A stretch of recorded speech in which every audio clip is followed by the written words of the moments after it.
Catherine, qui est multifonction, veut se transformer en activité physique adaptée. Je voudrais que tout le monde se lève. Voilà, pour détendre un peu les jambes, là. Et respire quelques secondes pour que vous arriviez à nous écouter ensuite. Je pense que après 3h30 d'écoute attentive, profonde, on a besoin de bouger un peu avant de se rasseoir et de nous écouter. Comme ça, on va pouvoir faire une conclusion constructive. Voilà, c'était tout. Petite séance d'étirement. Bougez un peu. Merci. Voilà, la bientraitance, c'est aussi la bientraitance des orateurs, des participants. Exactement, de tout le monde. Vous avez sagement tous les deux écouté depuis le début de la matinée les échanges, les constats, parfois durs, les propositions, les éléments constructifs. Et se pose la question dans tout ça de l'efficience du système. La bientraitance, facteur d'efficience et d'économie, en quoi c'est soutenable, quel passage à l'échelle. C'est ça l'échange qu'on va avoir ensemble. Et Catherine, justement, vous êtes directrice des assurés de l'ACTAM. Vous avez été évoquée à plusieurs reprises, l'ACTAM a été évoquée à plusieurs reprises. Comment combiner cette volonté d'aller vers plus de bientraitance et la nécessité d'efficience du système? Est-ce que c'est même possible? Vous avez 4 heures. Merci beaucoup. Dans quelques minutes, juste pour dire qui je suis quand même, je suis un médecin de santé publique. J'ai travaillé, avant d'arriver à l'assurance maladie, pendant 10 ans à la Haute Autorité de Santé.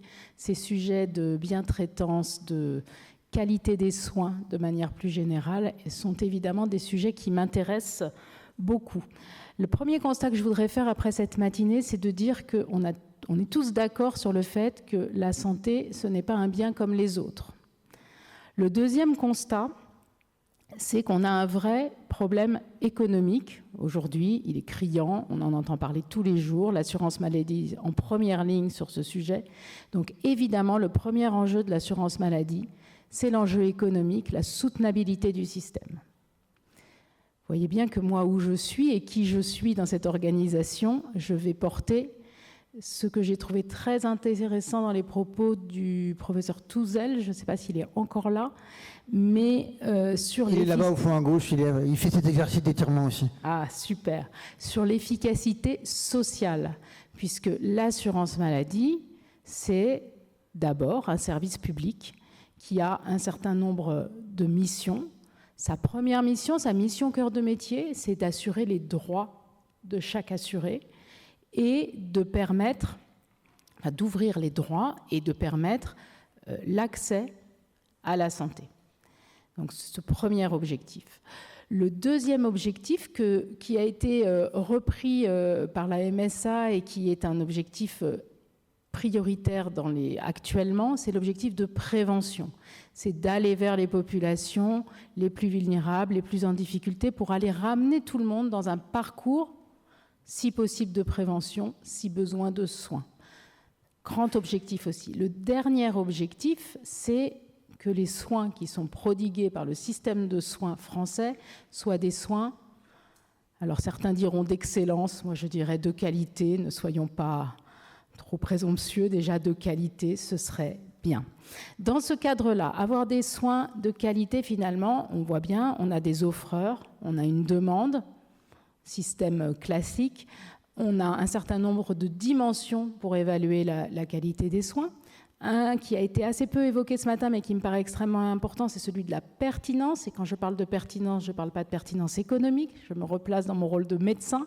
Pertinence médicale, le bon soin, au bon moment, à la bonne personne, par le bon intervenant, c'est un point extrêmement important. Et dans ce cadre de cette évaluation des différentes dimensions de la qualité des soins, il y a évidemment le point de vue du patient, le retour du patient sur sa prise en charge.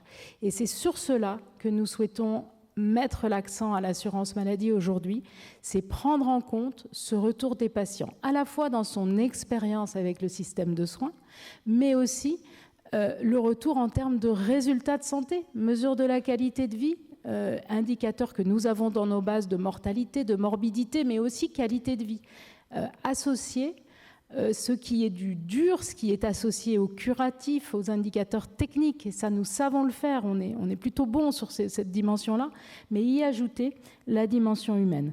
Ça me paraît le point le plus important aujourd'hui, et nous avons des initiatives en ce sens, je pourrais développer si besoin, mais oui, peut-être un exemple d'initiative justement pour visualiser. Oui, un exemple, nous soutenons, donc on n'est pas directement opérateur évidemment sur ce type de sujet, mais nous soutenons une initiative de chirurgiens autour de la bientraitance. Je pense que ça correspond complètement à cela, même si ça ne s'appelle pas comme ça. C'est l'idée que quand on mesure le résultat, l'état de santé d'un patient avant et après une intervention chirurgicale, on apprend des choses sur la qualité de la pratique. Et le deuxième élément important dans ce programme, c'est que l'amélioration de l'humanité de la prise en charge, un médecin qui va prendre le temps d'expliquer, reformuler, et cela est évalué par le patient. J'ai compris ce qu'on m'a dit. Ça améliore la satisfaction du patient, c'est très bien, c'est utile, mais ça améliore aussi le résultat de santé. Et ça, c'est un argument extrêmement important. C'est publié dans la littérature, ce n'est pas quelque chose que j'invente, c'est soutenu par la SOFCOT. C'est un sujet extrêmement important pour mobiliser les professionnels parce qu'en fait, ils ont un intérêt à agir puisqu'ils améliorent le résultat de santé. Et je crois que ce type d'initiative doit être développé pour donner du poids à au partenariat avec le patient, à ce fameux patient acteur que tout le monde utilise, c'est un peu comme le mot parcours, on utilise beaucoup ce mot, mais en fait, qu'est-ce qu'il y a derrière ? Il y a par exemple ce type d'initiative. Merci. Jean de Carvazoué, vous êtes économiste de la santé. Justement, comment on combine cette pertinence, cette notion de bienveillance et cette nécessité d'efficience économique ? Bien, bonjour. Avant tout, je suis un vieux monsieur qui a beaucoup baroudé puisque je suis dans ce secteur depuis 55 ans.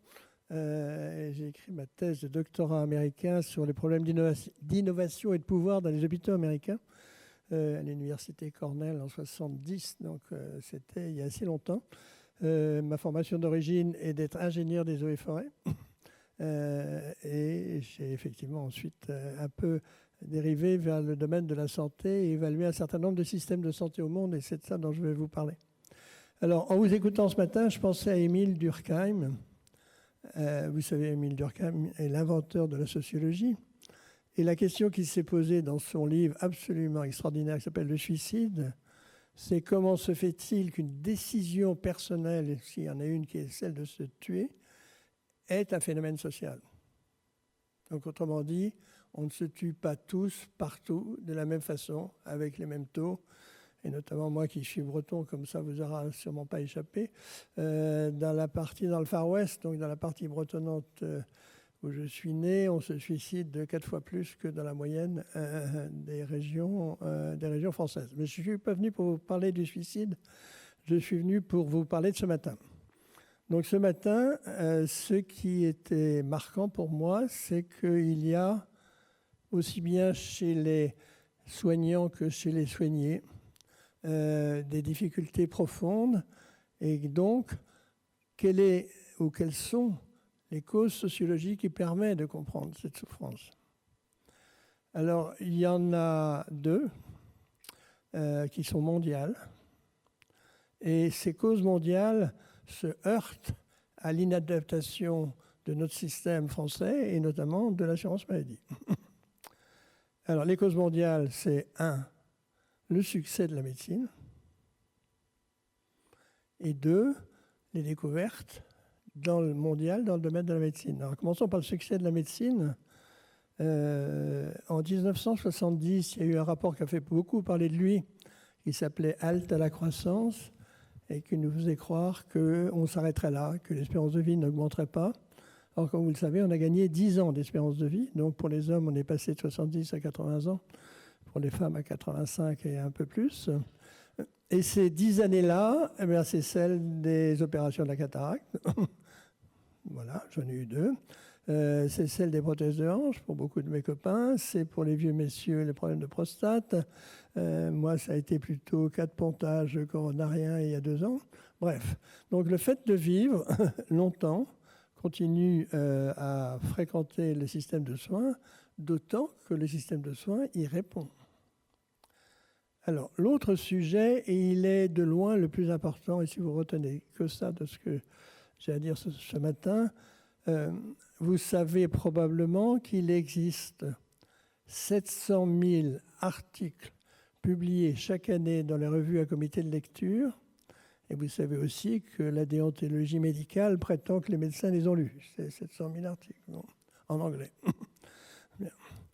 Alors, ceci conduit à un phénomène très très profond et très simple à dire et dont on a vu toutes les conséquences ce matin. Ça conduit à une double division du travail. Donc quand je suis né, en 1944, il y avait des chirurgiens. Après, dans les années 60, il y a eu des orthopédistes, des neurochirurgiens, des chirurgiens viscéraux. Et aujourd'hui, si vous prenez l'orthopédie, il y a des spécialistes de la main, du genou. Voilà. Et j'ai fait rire un médecin taille qui était spécialiste de l'épaule en lui demandant si c'était la droite ou la gauche. Mais bon. Voilà. Cette spécialisation est mondiale et inéluctable. Alors vous allez voir, ça a beaucoup de conséquences. Donc première division du travail, la division du travail médical, et l'autre qui est la division du travail des autres professions de santé. Donc on considère qu'il y a en gros de 220 à 250 spécialités médicales aujourd'hui. En cardio, par exemple, vous avez 11 sous-spécialités. En chirurgie viscérale, moi, mes amis grands chirurgiens viscéraux, ils ont 3 successeurs. Et donc, le problème, c'est comment coordonne-t-on la prise en charge ? Sachant que 220, on va faire 200 par 200. Hein. 200 par 200, ça fait 40 000. Donc, le système du paiement à l'acte, donc il y a 40 000 cases possibles. Alors, il y a beaucoup de cases vides, mais enfin, peu importe. Le système du paiement à l'acte, il vous paye une case. L'infirmière, le kiné, le médecin généraliste, le cardiologue. Bien. Alors, pour répondre à cette question, les conséquences de tout ça sont nombreuses et connues. Le premier, c'est la mort des petits hôpitaux. Tout simplement parce qu'il n'y aura pas de médecin. Donc, pour faire vivre une équipe d'orthopédie, il faut... Alors, autrefois, pour faire vivre un chirurgien, il fallait 15 000 habitants, un orthopédiste 40 000, mais aujourd'hui, une équipe d'orthopédie, c'est plutôt 200 000 habitants. Donc, nous avons en France 3 000 hôpitaux. Les Allemands en ont 2 000, mais ils sont 25% de plus que nous. Si on était américain, on en aurait 1 000. Si on était anglais, on en aurait 600. Et si on était suédois, on en aurait 350. Donc déjà, si vous aviez 600 hôpitaux en France, ça veut dire 6 par département. Hein. C'est beaucoup. Alors, la deuxième conséquence, c'est qui coordonne ça ? Alors, il y a 2 solutions dans le monde, et il n'y en a que 2. Alors, nous, en France, on a le talent de les gâcher toutes les 2. La première, c'est où ce sont les réseaux de soins, une loi de 1997, qui était très innovante, mais où tout le monde s'est arrangé pour qu'elle ne soit pas opérante. Et puis l'autre, c'est le médecin traitant, mais le médecin traitant, ce n'est pas du tout le GP britannique. Le GP britannique, c'est une PME de maison médicale, mais l'autre problème de l'assurance maladie, c'est que la maison médicale, qui est bien entendu l'évidence pour les communes rurales notamment, elle a besoin d'un modèle économique stable et ne pas prétendre que ça fonctionne avec des subventions qui sont de briques et de broc et des médecins traitants payés 30 €. Enfin, il faut arrêter. Faut arrêter. Donc, alors, les solutions de tout ça, et je vais m'arrêter, moi, les solutions de tout ça sont assez simples à dire. Bon, le premier, c'est que quand vous regardez les 3 systèmes de paiement des médecins, dans le monde, il n'y en a que 3. Mais tous les 3, on les a gâchés en France. Alors, paiement à l'acte, la question, c'est qu'est-ce que c'est qu'un acte ? Est-ce qu'un médecin payé qui passe 5 minutes, c'est le même acte que s'il passe une demi-heure, s'il a fait de la formation continue ou s'il n'en a pas fait, etc. Mais surtout, la gestion des actes techniques, c'est par là où rentre l'innovation mondiale. Alors je reviens au monde entier. Donc vous avez énormément de découvertes. Il y a 1 million d'applications santé sur les téléphones portables. 1 million. Je ne dirais pas qu'elles sont bonnes et qu'elles sont évaluées, etc. Mais il y en a 1 million. Bref. Donc l'industrie pharmaceutique est suffisamment puissante pour faire rentrer dans le système des nouvelles molécules. Mais il y a bien d'autres découvertes qui n'entrent pas parce que l'assurance maladie ne gère pas correctement le catalogue des actes. Alors, donc moi je connais ça, puisque quand j'étais directeur des hôpitaux, j'ai créé le PMSI, et en créant le PMSI, j'ai créé une classification, la CCAM, qui était avant la CDAM. On a fait ça en 2 ans, et vous voyez bien qu'il est nécessaire et indispensable d'avoir une gestion permanente et contradictoire des actes professionnels. Au rythme actuel de révision par l'assurance maladie, on en a pour 200 ans. Alors, le deuxième système de paiement, c'est les salariats.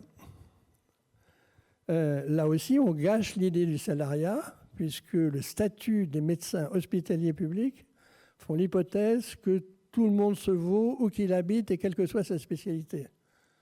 C'est quand même mal utilisé le concept de salariat que de prétendre que tout le monde est égal, qu'il habite Dunkerque ou Cannes, Brest ou Strasbourg, qu'il soit biologiste, réanimateur, etc. Dans tous les pays au monde, les médecins sont payés et discutés avec l'institution. Donc vous savez que le fait du statut de la fonction publique, enfin des PH, ce n'est pas exactement la fonction publique, mais peu importe, ça y ressemble beaucoup, fait que le directeur de l'hôpital n'a pas l'instrument essentiel du contrat de travail qui est celui de discuter de la rémunération.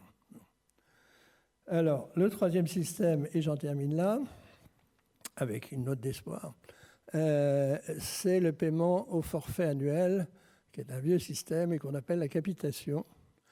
Alors, je suis depuis très longtemps très favorable à ce système pour 2 raisons. La première, c'est que c'est beaucoup plus noble de payer quelqu'un pour prendre en charge un malade pendant 1 an que de le payer pour, entre guillemets, faire des actes. Et le deuxième, c'est que ce système réduit de moitié, dans les pays où ça a été mis en place, comme le Danemark, réduit de moitié les prescriptions. Or, je vous rappelle qu'un généraliste prescrit 4 fois ses honoraires. Donc, un généraliste, à peu près 1 million d'euros de prescription. Donc, si vous réduisez de moitié les prescriptions voilà. Alors, pourquoi souffre-t-on, nous tous, collectivement? Parce que l'on a un système inadapté à l'évolution de la médecine et que, par ailleurs, on a un système complètement centralisé. Or, il est possible de remédier à l'un et à l'autre. Merci Jean. J'ai envie de rajouter d'ailleurs dans votre division du travail aussi la professionnalisation des métiers de l'accompagnement et de l'expertise patient qui rajoute à la... la CNAM a été citée, pris à partie presque par Jean à plusieurs reprises. Sûrement pas vous personnellement. Non, pas j'ai bien dit la CNAM, mais peut-être qu'une réaction oui, peut-être à juste ces différents éléments. Pour réagir, j'ai bien noté les remarques qui étaient faites, notamment sur la nomenclature. Je sais que c'est un travail qui est lancé, en cours, extrêmement long. Il y a aussi un sujet de ressources sur cette activité-là. Non, mais il ne faut pas rigoler. Les dépenses d'assurance maladie, c'est 250 milliards. Les gens qui s'intéressent à ça dans le système d'État, c'est 50 millions. Vous connaissez une boîte qui fait 250 milliards de chiffre d'affaires, qui va consacrer 50 millions d'euros à gérer sa gamme de produits. Donc, on arrête. Bon, vous n'êtes pas responsable des budgets, mais... J'entends, je connais mal les budgets, donc je ne peux pas répondre précisément, mais je suis sûre que vous avez raison. Et je pense que ça ne dépend pas, en tout cas pas de moi, et peut-être que modérément de notre direction générale. Ça dépend de l'adresse. C'est l'adresse qui gère ça. C'est un service d'État. Très bien. Et sur un autre sujet, pour aller vers plus de bientraitance, notamment en médecine de ville, quels seraient les leviers prioritaires pour que ça puisse devenir, question à tous les deux, pour que ça puisse devenir une réalité et aussi une réalité quantifiable au niveau économique sur le coût et l'opération. Ça rejoint la capitation. Non, mais c'est les deux. C'est-à-dire qu'en fait, les systèmes qui marchent sont des systèmes mixtes. C'est-à-dire la capitation exclusive, ça ne marche pas. Ce qui est un bon système, c'est capitation plus acte. Acte pour les gardes et astreintes, les soirs, les week-ends, etc. Et capitation en temps normal. Bon. Le deuxième, c'est que le GP britannique, c'est une PME. C'est une PME de 7 ou 8 médecins, donc, dont une partie sont payés à la capitation, mais bien entendu, vous ne pouvez pas demander à un médecin de suivre tout le temps, 24 heures sur 24. Donc, il y a une équipe. Bon. Et dans cette équipe, vous avez des infirmières, des kinés, quelquefois des dentistes, quelquefois des laboratoires de biologie, un chauffeur pour conduire la nuit le malade s'il faut se rendre à domicile. Donc, si vous voulez, c'est l'idée de mélanger l'idée de maison médicale avec des systèmes de paiement dans une unité qui permet de s'installer dans les petites communes et de rayonner autour de ces petites communes. Parce que le problème, comme vous savez, des médecins en zone de campagne, c'est pas qu'ils gagnent mal leur vie, ils gagnent bien, ils gagnent mieux. Le problème, c'est la solitude. Même question. Alors moi, je vais prendre le sujet de manière complémentaire, on va dire, parce qu'on cherche à développer la bientraitance. Je suis convaincue que la capitation, ça va dans le bon sens. Cette forfaitisation est finalement ce qui permet d'avoir une prise en charge globale avec une interdisciplinarité, une interprofessionnalité autour du patient. Donc ça, je rejoins complètement. Simplement, je pense qu'il manque quelque chose, c'est l'évaluation du service rendu. L'évaluation du service rendu est absolument indispensable à la capitation et c'est d'ailleurs, je pense, un des freins importants, c'est que ça devient la boîte noire si on finance à la capitation et qu'on a besoin pour réguler le système de pouvoir voir ce qui se passe, d'où l'importance d'évaluer le service rendu et le service rendu, il peut être évalué de plein de mécaniques, sur plusieurs dimensions. Il y en a une qu'on peut développer en résonance avec tout ce qui a été discuté aujourd'hui, c'est l'expérience du patient, c'est le résultat du point de vue du patient. Ce sont des sujets sur lesquels il commence à y avoir de la science, des questionnaires d'expérience patient, des questionnaires de qualité de vie qui sont adaptés. Il est évident qu'on ne va pas poser les mêmes questions à un patient qui sort d'une intervention pour prothèse de hanche ou celui qui a un diabète compliqué d'hypoglycémie. Ça n'a rien à voir. C'est des questions qui doivent s'adapter en fonction du profil du patient, qui prennent en compte aussi la polypathologie. Et c'est pour ça que c'est compliqué, parce qu'il n'y a rien qui ressemble moins à un patient diabétique qu'à un autre patient diabétique, parce que son contexte, ses complications, ses autres pathologies sont différentes. Donc je crois vraiment qu'il faut pouvoir outiller cette évaluation qui permettra d'agir à plusieurs niveaux. Il y a un niveau micro qui est le niveau de la relation du patient avec son malade, c'est-à-dire que ce questionnaire peut servir au patient à le surveiller, à gagner du temps en consultation, puisque le patient aura rempli un questionnaire qui pourra équiper. Un médecin tout à l'heure a dit que dans un groupe de médecins, ils n'étaient pas très mobilisés par les outils numériques, mais je pense qu'il y a tout un travail à faire pour que chacun voit ce qu'il peut gagner à utiliser ces outils. Donc ça, c'est extrêmement important à ce niveau-là. Le deuxième niveau, c'est bien sûr le retour sur expérience pour les médecins, finalement. Je m'améliore, je regarde mes pratiques, je regarde ce que ça donne comme résultat pour le patient. On a des surprises souvent entre ce qu'on pense avoir fait et ce qu'on a réellement comme résultat sur le patient. Donc ça permet d'avoir cette amélioration des pratiques qui est beaucoup portée par les dispositifs de certification, notamment la certification des établissements de santé, mais bientôt la certification périodique par spécialité. Et le troisième niveau, c'est bien sûr, et là je m'aventure sur le terrain de la régulation financière du système, on pourrait très bien imaginer une régulation par la qualité, une régulation en fonction de ce résultat.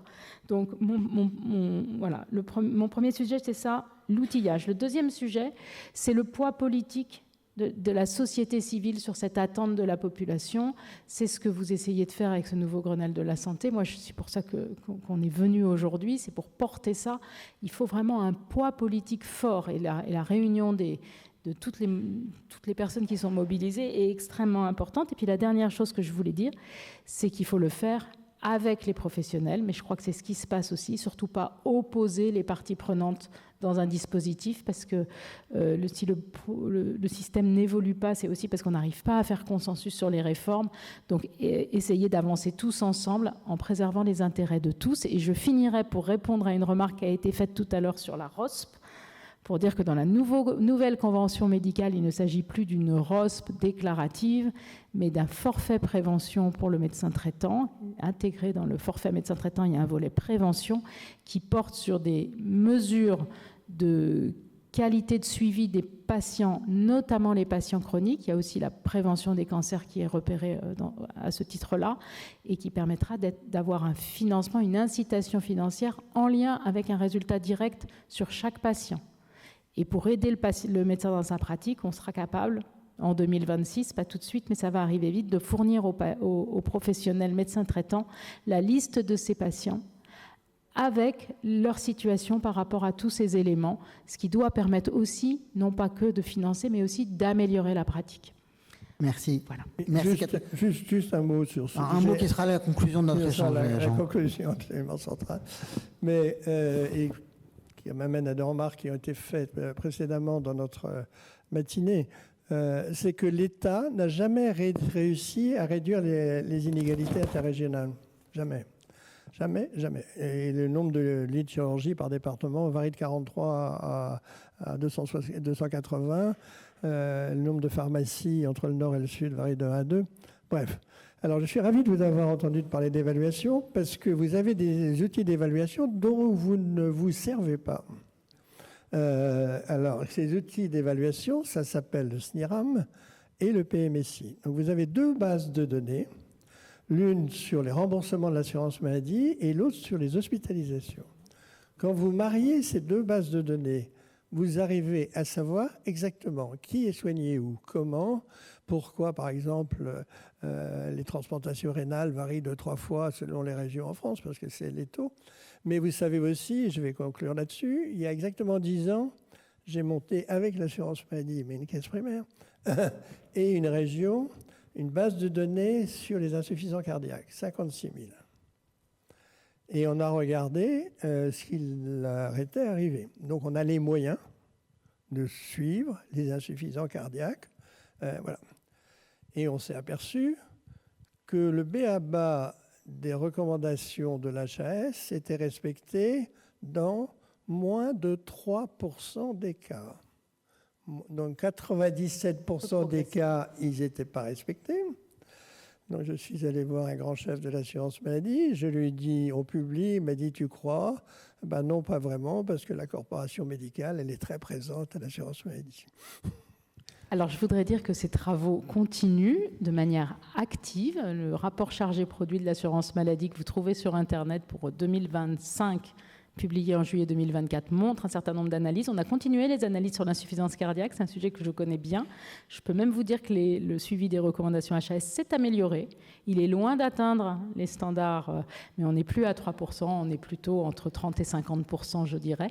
Et c'est exactement ce dont je voulais parler aujourd'hui. Ça tombe très bien parce que le PMSI, le SNIRAM, c'est très bien pour la consommation de soins, repérer le parcours du patient, mais il n'y a aucun résultat clinique, aucun résultat patient. Le résultat clinique, on peut l'approximer via le PMSI pour des indicateurs un peu grossiers de type mortalité, morbidité, complications. C'est juste. On a un sujet en France de ne pas avoir de registre clinique. Les pays du Nord en ont. C'est aussi pour ça qu'ils sont très performants sur leur régulation. Je pense au Danemark notamment que vous avez évoqué. Donc on a besoin de ces données cliniques et on a besoin de ces données issues du retour des patients avec une mesure de la qualité de vie, une mesure du résultat de santé totalement effective, voilà, en complément de tout ce que vous avez dit à partir du PMSI. Voilà un champ du coup d'action commune entre les différents acteurs, notamment patients. Ça rejoint l'action notamment d'action patient évoquée par Sonia tout à l'heure, l'Observatoire des pertes de chance qu'on est en train de mettre en place. Ça rejoint le travail que nous fait nous ici au niveau de Grenelle, tout ce champ-là. Merci beaucoup. Restez là tous les deux. On va faire appel à notre grand témoin qui va venir conclure la matinée, Benoît Mournet, ancien député Renaissance des Hautes-Pyrénées, mais aussi ancien directeur d'hôpital. Soit au pupitre, soit venir à côté de nous, comme vous préférez, pour quelques petits mots de conclusion et notre président qui va remercier. Benoît. Merci beaucoup pour cette invitation. Le micro fonctionne, voilà, merci à Vanessa en particulier qui s'est donné tant de mal pour nous réunir et cette matinée vraiment qui était passionnante parce qu'en fait tout a été abordé et je soutiens vraiment ce collectif du pacte citoyen en santé parce que je pense que fondamentalement on arrivera à bouger le système à partir des usagers. Ça c'est une conviction profonde, vous dire d'où je parle parce qu'en effet j'ai été pendant un peu moins de 10 ans dans les hôpitaux à différents postes, et en particulier celui qui m'a le plus marqué, c'est quand je me suis occupé de la démarche qualité gestion des risques. Et puis, comme député des Hautes-Pyrénées, après avoir travaillé 10 ans à la PHP, ça a été un voyage dans le temps, il faut bien dire ça, autant qu'un voyage dans l'espace, de revenir chez moi et de voir les écarts de prise en charge. Et dans les permanences parlementaires, c'était à peu près un rendez-vous sur 4, un rendez-vous sur 5 qui touchait de près ou de loin à ces sujets.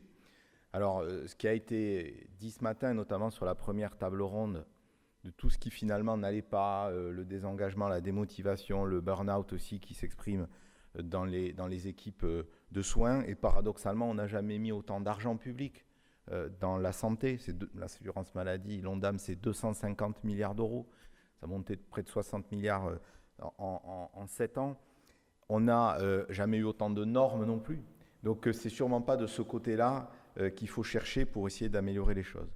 Les inégalités territoriales, et le VP de l'Association des maires a insisté dessus, je pense que c'est important de le voir, elles sont majeures aujourd'hui, alors qu'on a un système très centralisé avec des préfets sanitaires, et donc théoriquement, c'est gros argument pour ne pas décentraliser cette politique publique, c'est l'égalité sur toute la République, qui n'est pas totalement le cas.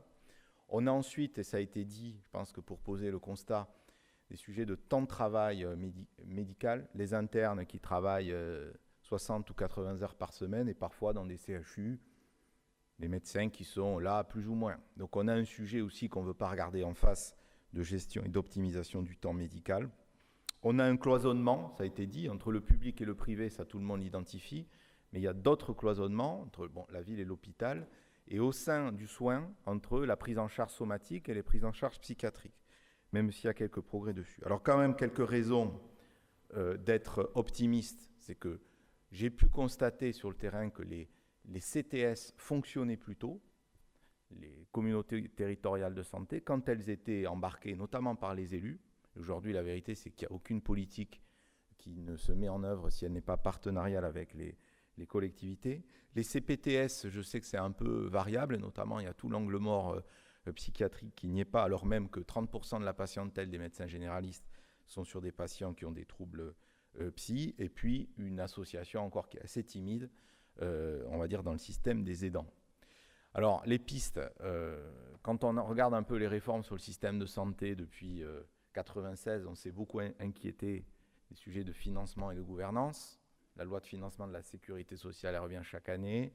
Régulièrement, on se dit qu'il faudrait faire un grand Big Bang organisationnel. On l'a fait à plusieurs reprises. C'est sûrement pas ça qui est le plus pertinent aujourd'hui, même s'il y a des choses à dire sur le système, c'est plutôt à la limite pour simplifier. Je prends un exemple sur le système des ARS, qui était une idée, au fond, de déconcentrer dans les régions ce qui devait être l'administration centrale du ministère. Finalement, rien n'a vraiment été déconcentré, on a créé une couche de plus. Dans les hôpitaux, avec la loi Patient Santé Hôpital Territoire de 2009 qui crée les pôles, l'idée était bonne au départ intellectuellement de dire on va déconcentrer la gestion au plus près des services. Le problème, c'est qu'on a assez peu déconcentré dans les pôles, mais on a créé des couches intermédiaires entre le service et la direction. Et donc, paradoxalement, on a un système qui est assez centralisé et peu géré sur le terrain, et pourtant pas toujours de hiérarchie claire et de capacité à mettre à l'échelle les innovations. Donc probablement, en fait, de tout ce que j'ai entendu ce matin, me vient à l'esprit le fait de mettre au cœur la démarche qualité, de remettre au cœur la démarche qualité, puisqu'elle existe. Moi, je considère que ça a été une avancée formidable, la HAS. Alors évidemment, ça a été un peu parfois plaqué, mais ça fonctionne. Moi, je l'ai vécu dans finalement une vraie aventure collective qui a conduit à avoir une belle certification à l'époque en 2016 à Mont-d'Or, non pas parce qu'on faisait tout bien, mais parce qu'on évitait de mettre sous le tapis. Donc la démarche de retour d'expérience, je ne sais plus qui a dit tout à l'heure que quand on se posait, quand il y avait des événements indésirables, on améliorait le système comme ça, à partir aussi des plaintes usagées. Ça, j'y crois vraiment beaucoup. Et je regrette parfois que les ARS ne s'en saisissent pas assez.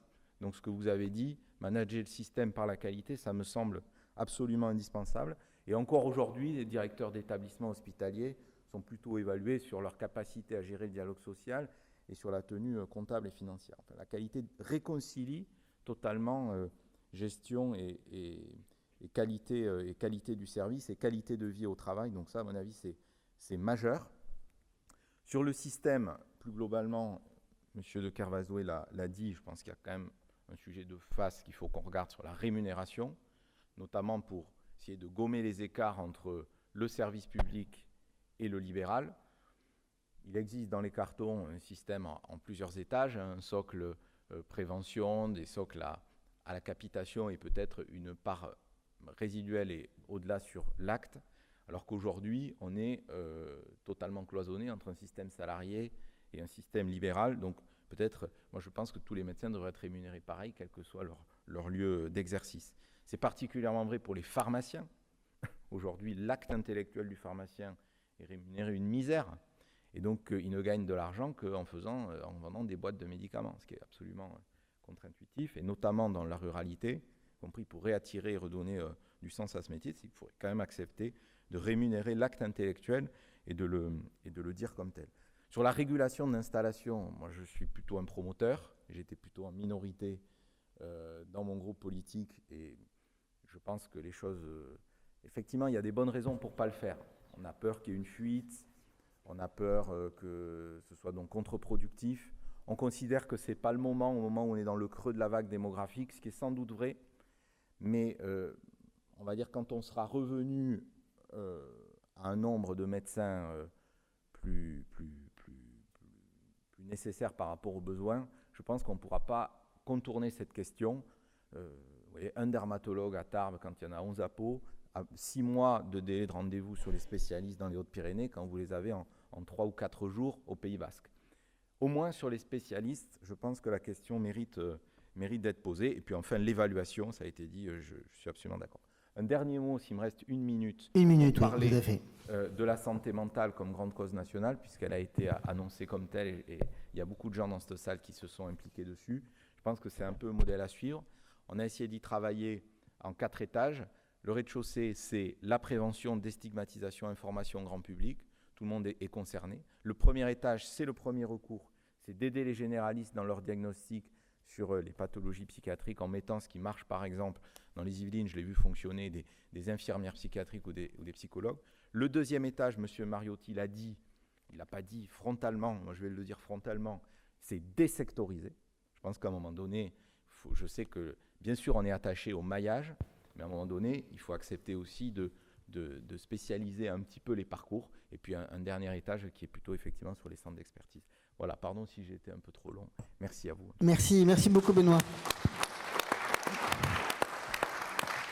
Avant de passer la parole à notre président pour un petit mot de clôture, je vous rappelle qu'on se retrouve juste en face pour manger un morceau et continuer à construire ce pacte citoyen en santé tous ensemble. Et je voulais remercier tous nos orateurs aujourd'hui et toute l'équipe du collectif, qui est en partie d'ailleurs la même, toutes celles qui s'est mobilisée pour l'organisation et l'animation de cette journée, et en particulier celle qui a initié et porté le collectif et qui le continue depuis le départ, Vanessa Rally, qui reste au fond quand même, c'était, je pense, le moindre des choses. Et voilà, je vais laisser Olivier conclure. Oui, alors juste 30 secondes, parce qu'en fait, même chaque phrase des derniers échanges mériterait un nouveau colloque d'une demi-journée, voire d'une journée, notamment avec nos 2 versions de CNAM qu'on a eues à la fin.